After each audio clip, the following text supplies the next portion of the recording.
Hingga larut malam Alfian belum juga dapat terpejam. Membolak-balikkan tubuhnya di ranjang empuk berukuran super king.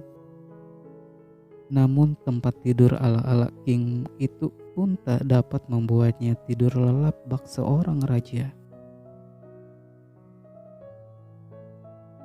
Karena sekarang ia sedang gelisah memikirkan seorang wanita yang telah mengambil keperjakaannya. Lebih buruknya lagi, wanita itu sedang hamil besar. Alfian pikir harus menemuinya dan menanyakan langsung apakah bayi dalam kandungan Aileen benihnya atau bukan.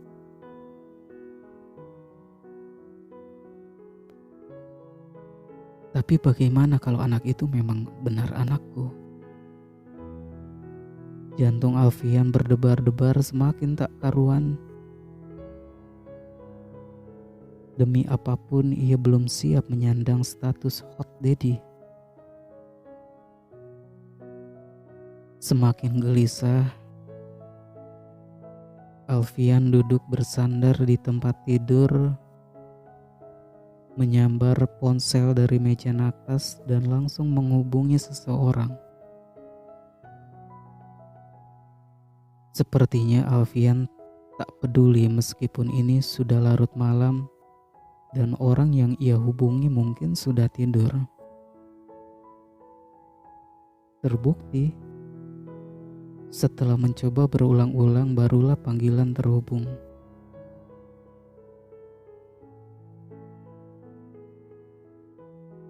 Aku punya tugas penting untukmu, ucapnya kepada seseorang di ujung telepon.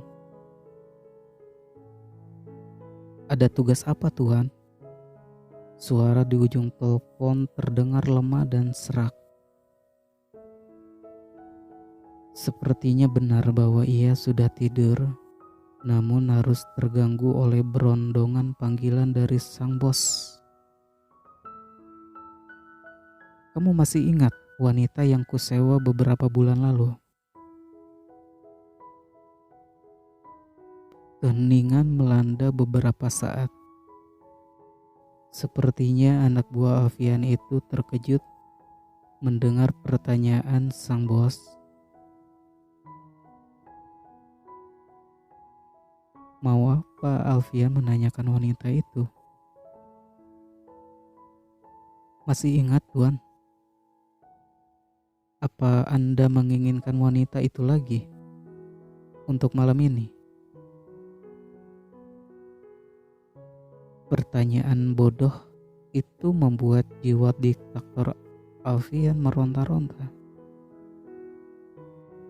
Apakah Bara, anak buahnya itu berpikir bahwa tuannya ini maniak seks? Bukan itu, teriaknya marah. Aku ingin kamu menyelidiki wanita itu. Apa? Menyelidiki? Iya. Saat ini dia bekerja di cafe Orchid.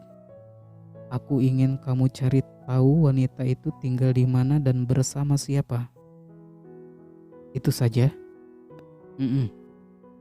Baik, Tuan. Besok saya akan mulai menyelidikinya. Patuhi saja perintah sang bos tanpa bertanya.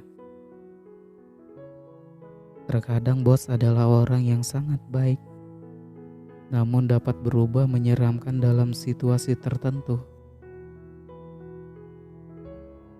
Tapi ingat, ini rahasia. Galis sekalipun tidak boleh tahu. Tentu saja, Tuan, rahasia, aman. Bagus.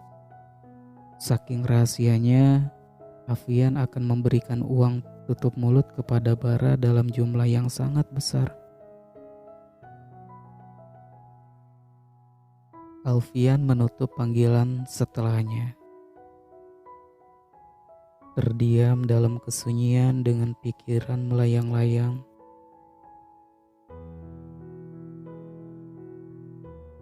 Aku bisa ditenggelamkan Oma ke dasar samudra Atlantik kalau sampai menghamili seorang wanita di luar nikah.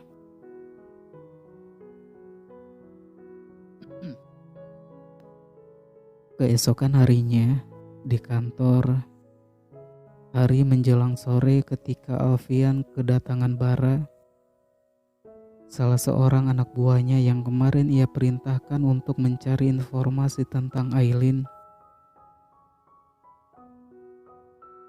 Demi menjaga kerahasiaan pintu ruangan, ia kunci rapat agar tidak seorang pun mendengarkan pembicaraan mereka.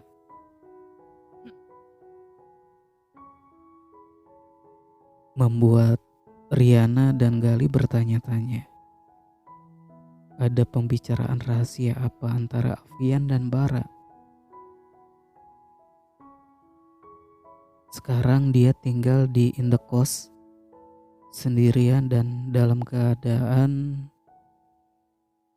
Bara menggantung ucapannya. Alfian dapat menebak apa yang hendak dikatakan oleh anak buahnya itu. Aku tahu dia sedang hamil. Benar, Tuan. Kamu yakin dia tinggal sendiri? Tidak dengan ibunya, suami, atau pacar mungkin? Tanya hendak memastikan. Yakin, Tuan. Menurut beberapa orang yang sempat saya tanyai, Aileen tinggal sendirian selama beberapa bulan ini. Dia juga tidak pernah kedatangan tamu atau keluarga di kamar sewanya itu. Laporan dari Bara membuat pikiran Alfian semakin berkecamuk. Ia melirik arloji yang melingkar di pergelangan tangannya. Waktu sudah menunjukkan jam pulang kantor. Sepertinya akan baik jika ia menemui Aileen sekarang dan menanyakan kepastian tentang anak dalam kandungannya. Mau kemana, Al? Tanya Gali ketika Alfian keluar dari ruangan dalam keadaan terburu-buru. Aku ada janji penting dengan seseorang, jawabnya singkat. Kemudian pergi begitu saja melewati meja Riana. Sementara Riana melempar tatapan penuh tanya ke arah Gali. Alfian ada janji penting dengan siapa? Setauku jadwal hari ini tidak ada pertemuan dengan siapapun. Gali menjawab dengan bahu terangkat. Tidak tahu. Mungkin janji dengan seorang wanita di luar urusan kerja. Kamu kan tahu, Oma dan Mama Feni terus mendesak Alfian untuk cepat menikah. Riana bungkam, sepenuh hatinya tidak akan rela jika sampai Alfian jatuh ke tangan wanita lain.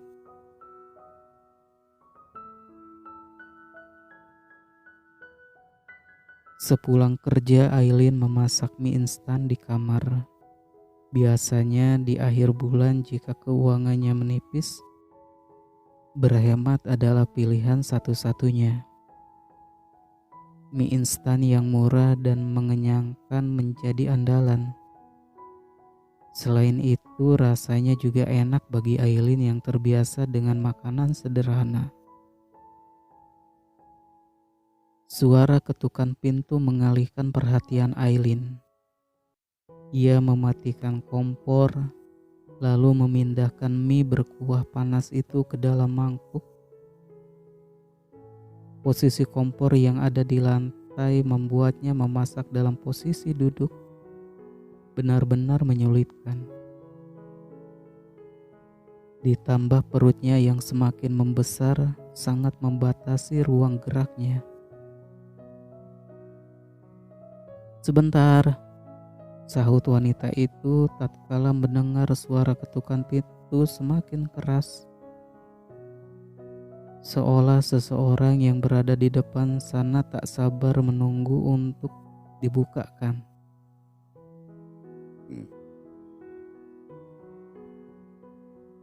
Aileen segera berdiri dengan tangan bertumpu pada lantai, kemudian beranjak menuju pintu dan membukanya. Seketika Aileen merasakan seluruh tubuhnya gemetar ketika melihat siapa yang ada di hadapannya sekarang.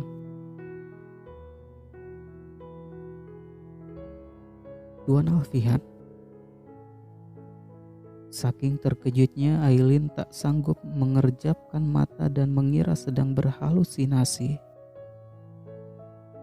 Dari mana Alfian tahu tempat tinggalnya? Aileen membeku, tatapan Alfian sangat tidak ramah, membawa nuansa gelap dan suram. Pria bertubuh tinggi tegap itu memindai tubuh Aileen dari ujung kaki ke ujung rambut. Beberapa detik ia terfokus di perut yang buncit. Namun, konsentrasi Alfian buyar saat indera penciumannya menangkap aroma mie instan panas yang menyeruak ke seisi kamar.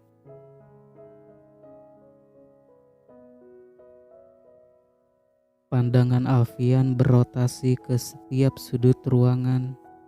Tentu saja kamar berukuran 3 kali 3 meter itu sangat sempit bagi Alfian yang terbiasa tinggal di kamar luas dan mewah. Tak ada apapun di sana selain kasur busa berukuran kecil. Di lantai ada kompor satu mata dan juga mie instan yang baru saja dimasak. Entah untuk alasan apa, hati Alfian terasa tercubit.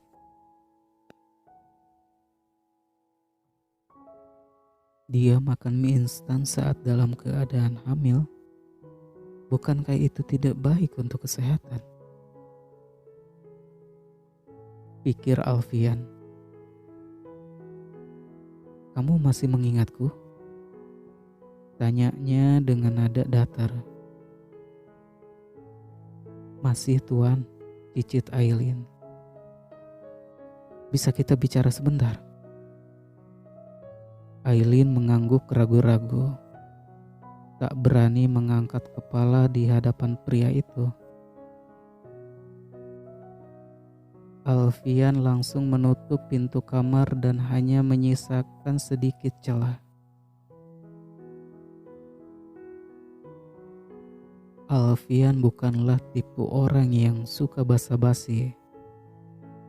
Tanpa mengulur waktu, ia langsung mengutarakan niatnya mendatangi Aileen.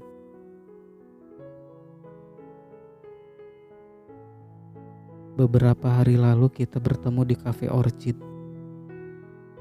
Aku kesini untuk menanyakan sesuatu yang penting. Bagi Aileen hanya mengangguk. Keterkejutan membuat lidahnya terasa kaku. Apalagi setiap kata yang didesiskan Alfian teras.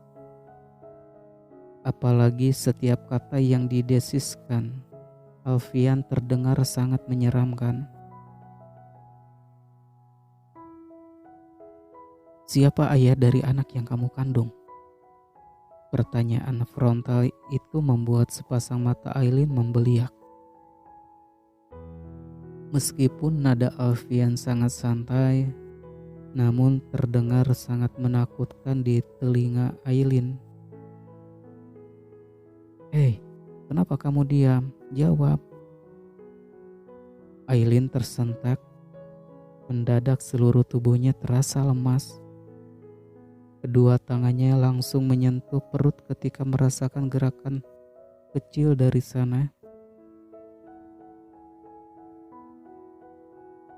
Tak tahu harus memberi jawaban apa. Masih jelas dalam ingatannya ancaman Alfian beberapa bulan lalu untuk menghancurkan hidupnya jika sampai apa yang terjadi di antara mereka malam itu bocor ke orang-orang. Saya hamil dari laki-laki lain, Tuhan. Liri Aileen.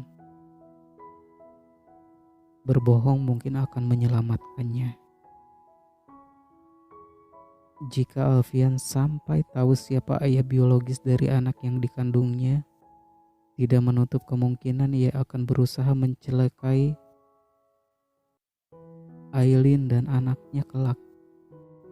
Dan Aileen akan melakukan apapun untuk melindungi anaknya. Kamu yakin? Ragu-ragu Aileen mengangguk. Ia menundukkan kepala demi menyembunyikan air mata yang sudah menggenang di pelupuk mata. Lalu di mana laki-laki itu sekarang dan siapa dia? Saya tidak tahu siapa dan di mana dia. Alfian menarik nafas dalam. Mungkin benar ucapan Riana kala itu bahwa Aileen adalah wanita yang sering menjual diri demi mendapatkan uang. Kebetulan saja Alfian yang mendapatkan pertama kali. Baiklah, aku mendatangimu hanya untuk menanyakan itu. Kamu masih ingat peringatanku beberapa bulan lalu? Tetaplah tutup mulut dan jangan sampai ada yang tahu apa yang terjadi di antara kita malam itu. Saya mengerti. Baru saja Alfian akan beranjak pergi, sudah terdengar suara ketukan pintu.